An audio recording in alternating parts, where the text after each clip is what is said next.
Radio Ntemo. Ce journal vous est offert par la CAMEC Mazango.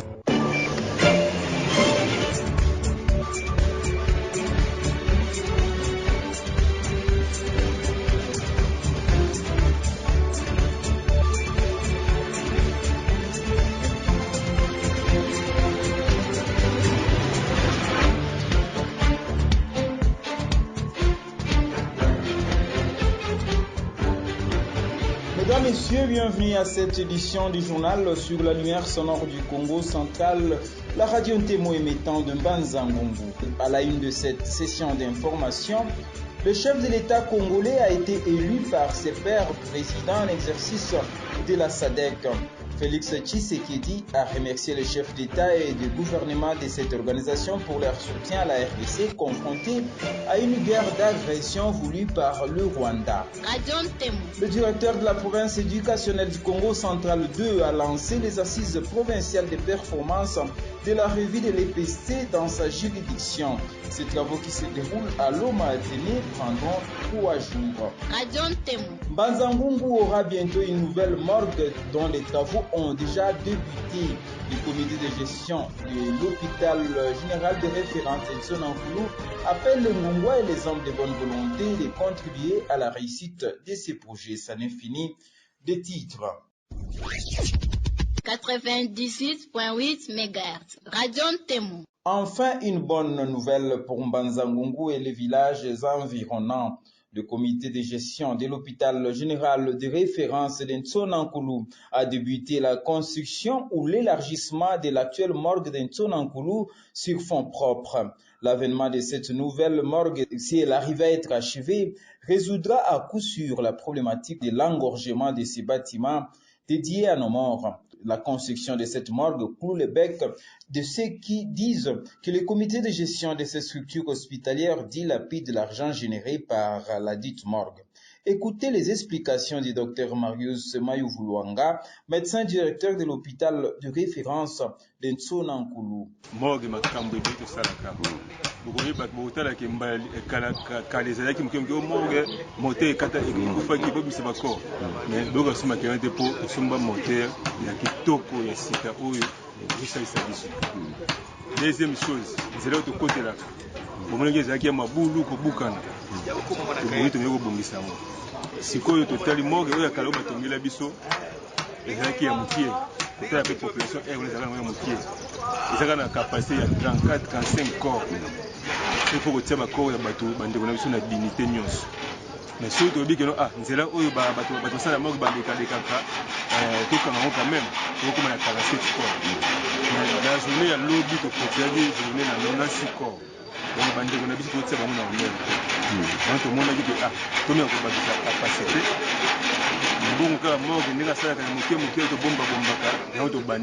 Mais la construction du bâtiment de la morgue de Tsonankoulou n'est pas une fin en soi. Il faudra également penser à l'équipement de celle-ci en matériaux frigorifiques, raison pour laquelle le docteur Marius Mayuvuluanga en appelle au patriotisme et à l'humanisme de tout Congolais de venir soutenir l'hôpital général de référence de Tsonankoulou dans cette œuvre. Il faut qu'on a deux phases. Phase ya kotonga ndako na phase ya installation des dispositifs ya froid. Il y a aussi un liège oyo ba 20 cm et ko joa superficie moko ya munene ingénieur ko pesa plus d'information. Wana senga mbongo ebele. Esenga mbongo ebele. En tout cas, ce qui est au projet et ko katana na niveau wana. Mais biso za confiant tribi que toza biso mo côté communauté zali ba contribuer bazali. En tout cas, toza confiant. C'est la communauté na biso toza na mabele parce que sur hôtel fondation to sali yango et ko senga mabele moi mingi pona ko sala rembler nde ba dinse ba lokoka ce qui mabele zali surtout l'argile pour biso to le moyen de transport to ko zwa to zipa kuna on a coûté 1000 briques 2000 briques 5000 briques. Ils sont les bienvenus pour commencer à contribution interpellée côté. Alors qu'on dit ça qu'il ciment, oui nango ils apona bénéfice de boya le côté. L'administrateur gestionnaire de cette morgue Tony Makengele est le plus heureux de tous car la taille de son établissement lui causait beaucoup de soucis au moment de la recherche des corps. Collaborateur na biso banoko kusala te na kati kuluka corps esenga disposition musutu ngamo mpona banoko tati na kati poto luka ba corps ya bato. Et on demande que ensemble avec le comité directeur de l'hôpital tous ces gens qui te bakina des peu de moyens auto mobilisaka tout ça les photos tout ngamoke pour que population na biso baza na l'équipe. Yango na ke bozomona ke Eva oyo e bali ko ça déjà. Le représentant de l'entreprise Congo Bâtir, l'entrepreneur des travaux, l'ingénieur Papi Lubanza, explique que l'ancien bâtiment sera toujours opérationnel, mais recommande qu'il soit réhabilité une fois que la nouvelle morgue va commencer ses services. Oya Kalapé n'empêche et de la grande activité, ce qui oyo fonctionnement nango ibandi, et on peut toutefois réhabiliter wana pour que répondre aux normes kitoko si les deux peuvent être en fonctionnement et aux la kitoko makazi. Ba bâtiment et aux bâtiment moko ou aux deux bâtiments distincts. En fait, il fallait de sorte que bâtiment et de la moko, mais où il y a biso et aux un peu si le fait en notaire, on a harmonisation et locaux, conception est bien et pour répondre vraiment à la bonne faisabilité. Merci ingénieur. Merci. Quant à la question de savoir si ce projet sera achevé, l'administrateur du territoire assistant du Ntimba Mabeka révèle que les autorités sont impliquées et useront de tous les moyens légaux pour obtenir l'implication de tous à l'aboutissement heureux des travaux de l'élargissement de la morgue de Ntsona-Nkulu. Didier Ntimba Mabeka est à notre micro. Boyebi ndenge nini morgue oyo yakala ezali na ba condition nini morgue sigaelen toujours ka contribution mutu moko na moko député ministre oyo sabiga ezali ngungwa ayana para contribution na ye pote morgue oyo esila toyiba ko inaugurer ngungu pa lobake tuzipe lokasika obana ngungu batongi. Nous allons frapper partout, de façon que Moussa le soukate. Quand nous tunyona, que c'est pas nous metuna est au comme na souka. Mais na zana kondima, na population to giraka. Na ba oyo intervention na manzangu morgue yo comme ça. Construit pour loger 35 corps, la morgue d'Ntsona-Nkulu enregistre plus de 125 corps chaque semaine. Avec son élargissement pour un effectif de 54 corps, Ntsona-Nkulu aura une capacité de 89 corps entreposés dans des conditions normales. Le journal, l'information, la vraie, le traitement sans passion de l'actualité en toute impartialité, c'est sur la radio Ntemo. La province éducationnelle de l'EPC Congo Central 2 a débuté le mercredi du 7 août les assises provinciales de la revue annuelle de performance dans la salle polyvalente de l'Institut Kola à Loma Athénie. Ces assises ont été officiellement lancées par l'administrateur du territoire de Mbanza-Ngungu, Luc Makiadima Monekene, qui a souhaité à tous les participants un bon travail. C'est un réel plaisir pour moi de venir prendre la parole pour annoncer l'ouverture de ces assises provinciales de la revue Performance 2022, ici à la salle Kola. Je suis bien certain que dans toutes les sous-divisions provinciales, il s'est tenu de pareilles assises et que le travail qui sera fait aujourd'hui ne peut être appelé comme une mise en commun des efforts accomplis au niveau de la base et qu'ici, cette mise en commun permettra de renforcer votre efficacité pour rendre l'éducation de nos enfants plus facile et plus bénéfique pour le pays. C'est donc en ces termes que je lance ce jour les assises provinciales de la revue et performance Gouvernement situation de Congo Central 2 en Mbanza-Ngungu. Je vous remercie.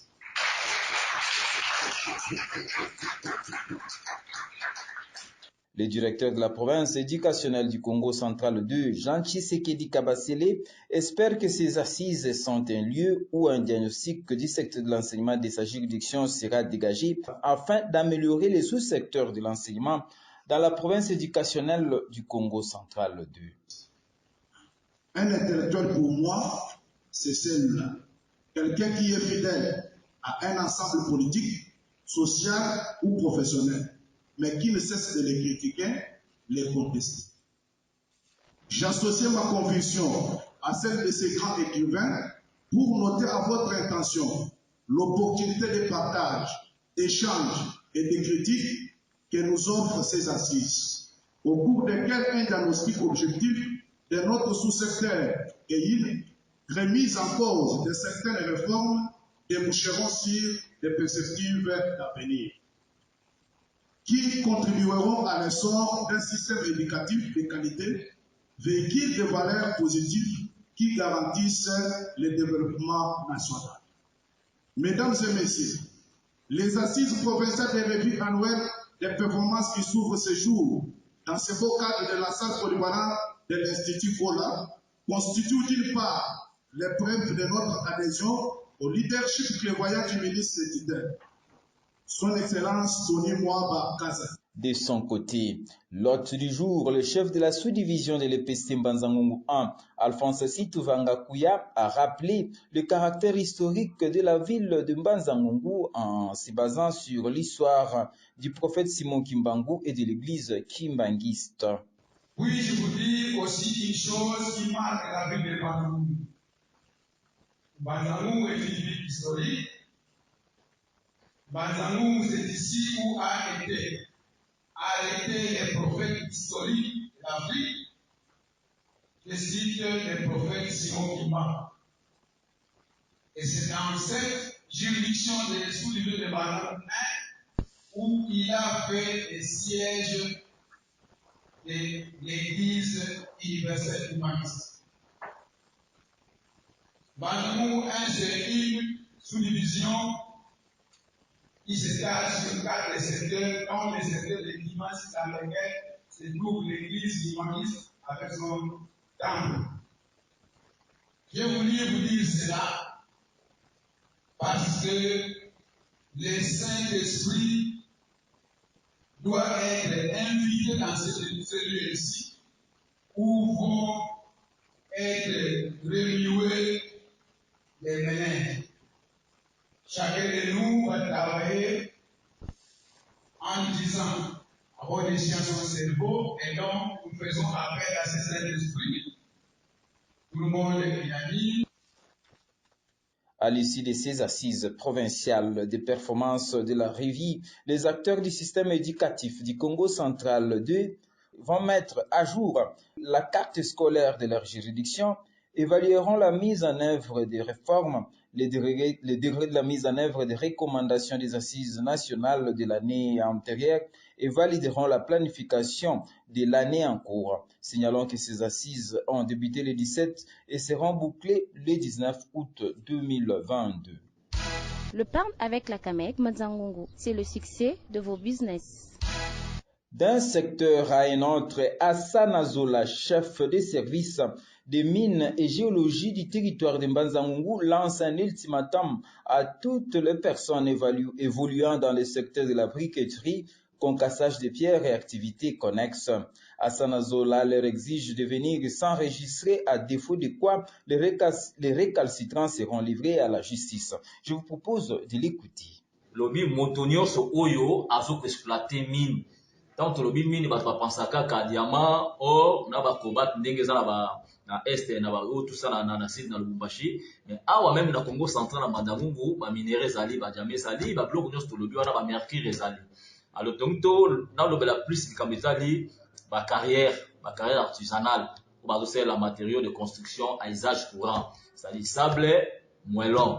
Na bandeko oyo bazo ko transformer argile na ba brique oto benga ba brique bazo tumba wana ba comprendre que même bango bazo sala musala ya ba brique, ils doivent payer les taxes dans service ya l'état oto bengi na ministère ya mine parce que tant bazo sala ba matière wana eza argile ils ont faire partie na kati ya ba minerais d'où baza censé à payer ba taxes yango mon nazo beta c'était sur article 299 ngolo banini moto nyonso azoko exploiter illicitement matière première aza frappé na amende elingolo banini elingolo baki amende ya kufuta et bandi na de 10 000 à 250 000 dollars.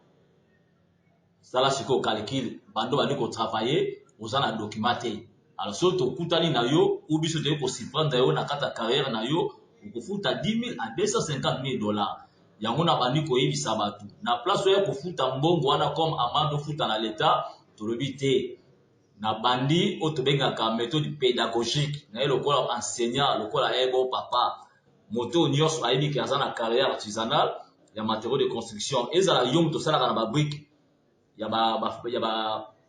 ya kotumba wana na yo moto ozosala moelo yo ozosala kaesi yo ozosala zelo soki oyebi ke oza na badocument te oyo territoire c'est-à-dire antenne service de mine ya territoire Mbanza-Ngungu epesa yo accès à kosala soki oza na mokanda wana te nayebisi bino boya déjà ko se régulariser boya ko se conformer sinon les inspecteurs des mines bakokita na terrain bayebi ba carrière nyonso na la liste soki bakiti na terrain bakuti bino sous contrôle que vous êtes en plein travail vous n'avez pas les documents vous avez autorisation d'exploitation au kokangama au fouti 10 000 au-delà si na 250 000 code minier. Afin d'éviter tout quiproquo, Hassan Azoula rappelle les dispositions des articles 299 et 310 du Code minier qui exigent que tout intervenant dans ce secteur soit enregistré au service de mines et géologie du territoire afin de recevoir une autorisation d'exploitation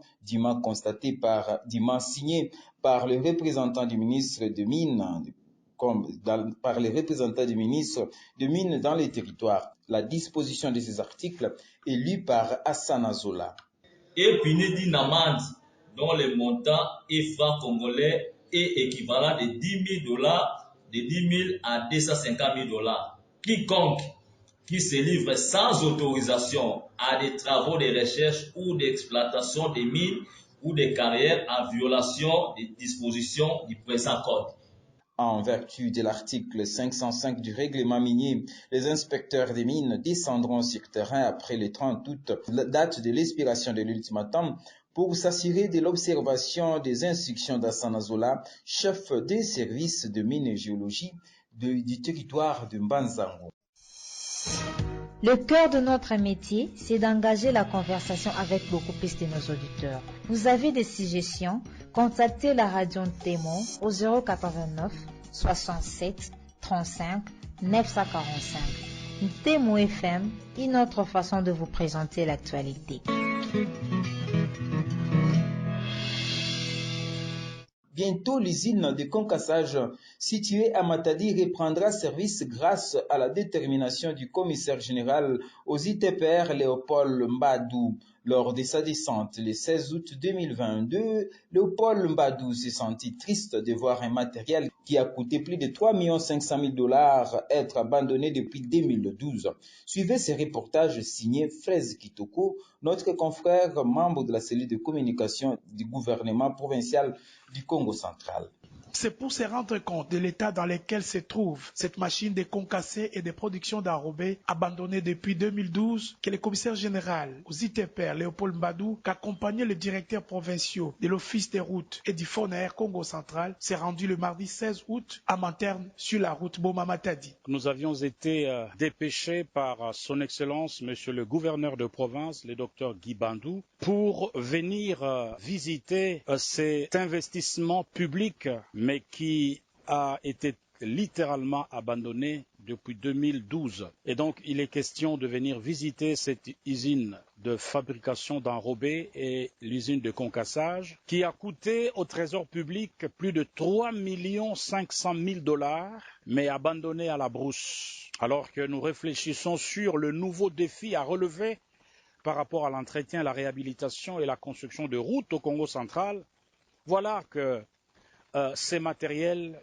chôment, alors que nous pourrions l'utiliser pour relever le nouveau défi de route au Congo central. Il convient de noter que cette visite a permis au commissaire général aux ITPR Léopold Mbadou à se faire une idée sur la mise en marche sous peu de cette machine. Ceci pour répondre aux besoins des services rattachés à son portefeuille pour l'exécution des différents travaux. Reportage de Fraise Kitoko, de retour à Manterne. Le journal, l'information, la vraie, le traitement sans passion de l'actualité en toute impartialité, c'est sur la radio Témo.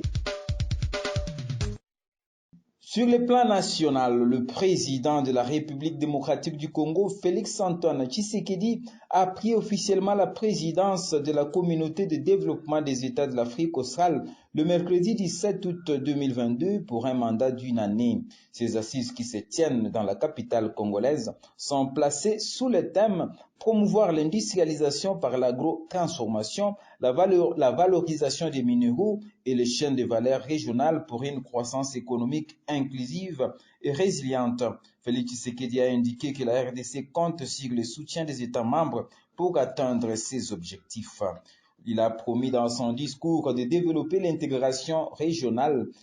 Il a promis dans son discours de développer l'intégration économique au niveau des membres de la SADC.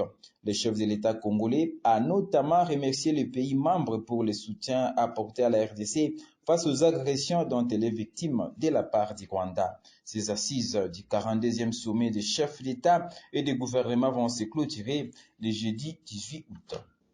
Le gouvernement congolais réagisse et disponibilise la prime de la gratuité. Cela s'est fait comme promis à la clôture des travaux de Mbouela Lodge par Tony Mwaba qui a représenté le Premier ministre. L'annonce a été faite par le directeur national des services de contrôle de la paie des enseignants sécopés en sigle Papi Mangobé Moleka, Papi Mangobé, le mercredi 17 août, dans un message phonique adressé à tous les directeurs provinciaux du SECOP. D'après une certaine opinion, le gouvernement de la République prouve par cette nouvelle réalisation sa bonne volonté de vider les arriérés de l'addendum à Bibois. La commission ad hoc multisectorielle en charge de la mise en place du fonds de la réparation des victimes de violences sexuelles liées au conflit et autres crimes contre la paix et la sécurité de l'humanité a soumis à la ministre d'État en charge de la justice Rose Mutombo un avant-projet de loi afférent à cette commission au cours d'une audience qu'elle a accordée que Madame la ministre a accordée à cette commission. Au sortir de cette audience, Jean-Albert Kassongo, rapporteur de cette commission, a affirmé que l'objectif est de doter les pays d'un cadre légal permettant de dédommager les victimes. Pour sa part, la ministre de la Justice a recommandé un travail en commun avec ses équipes pour obtenir plus d'éclaircissements afin d'éviter les chevauchements sur terrain. Instituée par la présidence de la République en mars de l'année en cours, cette commission, composée notamment des survivantes de violences sexuelles, a déjà soumis au gouvernement les décrets-lois qui va créer les fonds. C'est la fin de cette édition, mais avant de nous quitter, le rappel de l'essentiel. Le chef de l'État congolais a été élu par ses pairs président en exercice de la SADC. Félix Tshisekedi a remercié les chefs d'État et du gouvernement de cette organisation pour le soutien à la RDC confrontée à une guerre d'agression venue par le Rwanda.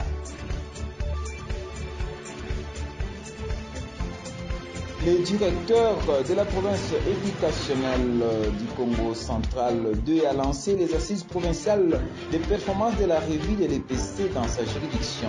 Ces travaux qui se déroulent à Loma-Athénée, ces travaux se déroulent. Le directeur de la province éducationnelle du Congo central 2 a lancé les assises provinciales de performance de la revue de l'EPST dans sa juridiction. Ces travaux qui se déroulent à Loma-Athénée ces travaux se déroulent à Loma-Athénée et prendront 3 jours. Banzangongo aura bientôt une nouvelle morgue dont les travaux ont débuté. Le comité de gestion de l'hôpital général de référence de Ntsonankoulou appelle les Mbongois et les hommes de bonne volonté de contribuer à la réussite de ce projet. Le journal est complètement bouclé. Merci à vous tous qui l'avez suivi. Au revoir et à la prochaine.